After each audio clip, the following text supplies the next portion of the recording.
আমাদের প্রাথমিক শিক্ষা বিদ্যাসাগরের পরে যার দায়িত্ব পড়েছে হাবিবুর রহমান সাহেব, প্রাথমিক শিক্ষা সমিতির সভাপতি।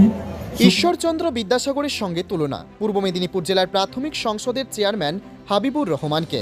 বক্তা প্রাক্তন অধ্যাপক ও প্রাক্তন মন্ত্রীর। বর্তমান হলদিয়া ডেভেলপমেন্ট অথরিটির চেয়ারম্যান জ্যোতির্ময় কর। হাবিবুর রহমানের পরিচয়, তিনি পূর্ব মেদিনীপুর জেলার প্রাথমিক শিক্ষা সংসদের চেয়ারম্যান। রামনগর বিধানসভা এলাকায় একটি মেলার উদ্বোধন অনুষ্ঠানে উপস্থিত ছিলেন প্রাক্তন মন্ত্রী ও প্রাক্তন অধ্যাপক, বর্তমান হলদিয়া উন্নয়ন পর্ষদের চেয়ারম্যান জ্যোতির্ময় কর।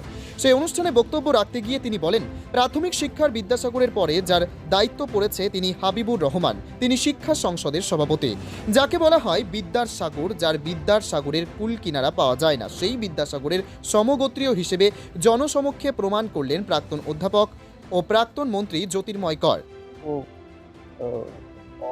অপরিণত বক্তব্য রাখা আমার দ্বারা সম্ভব নয়। বিদ্যাসাগরের যে প্রাথমিক বা বর্ণপরিচয়ের যে ধারা, এই ধারা এখনো অব্যাহত এবং প্রাথমিক শিক্ষা সংসদের সভাপতি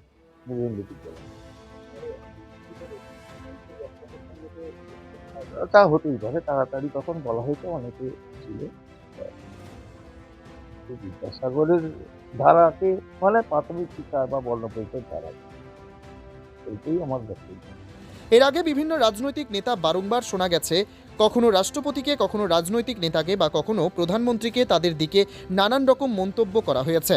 এবার আর কেউ নয়, সরাসরি বিদ্যাসাগরকে অসম্মান করলেন রাজ্যের প্রাক্তন মন্ত্রী জ্যোতির্ময় কর। ওই মঞ্চে আলো করেছিলেন কারামন্ত্রী অখিল গিরি, মৎস্যমন্ত্রী বিপ্লব ভট্টাচার্য, প্রাথমিক শিক্ষা সংসদের চেয়ারম্যান হাবিবুর রহমান সহ একাধিক রাজনৈতিক নেতারা। কক্ষ বলে আপনাকে সম্বোধন করছেন বলেছেন আমি জানি না, বিদ্যাসাগরের সাথে হাবিবুর রহমানের তুলনা হয় না। বিদ্যাসাগর অ্যাকচুয়ালি তো বিদ্যাসাগর তিনি এক সময় স্কুল পরিদর্শক ছিলেন, সেই সব কিছু টেনে হয়তো বলতে পারেন, তবে বিদ্যাসাগরের সাথে হাবিবুর রহমানের কোনো তুলনা। নিশ্চিতভাবে বিদ্যাসাগরের সম্পর্কে আলোচনা বা সমালোচনা করার মতো ধৃষ্টতা আমাদের নেই। তবে কে কি বলেছেন জানি না, ওটা ওনার ব্যক্তিগত ব্যাপার, বা উনি কি প্রসঙ্গে বলেছেন সেটাও ওনার ব্যক্তিগত ব্যাপার। তবে বিদ্যাসাগরকে নিশ্চিতভাবে কারোর সঙ্গে তুলনা করা সমীচীন নয়।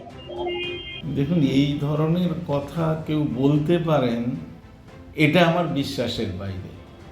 কারণ বিদ্যাসাগর তারপরে এই ভাবনাটার মধ্যেই তো একটা কিরকম ভূমিকম্প হয়ে যাওয়ার মতো অবস্থা আমাদের।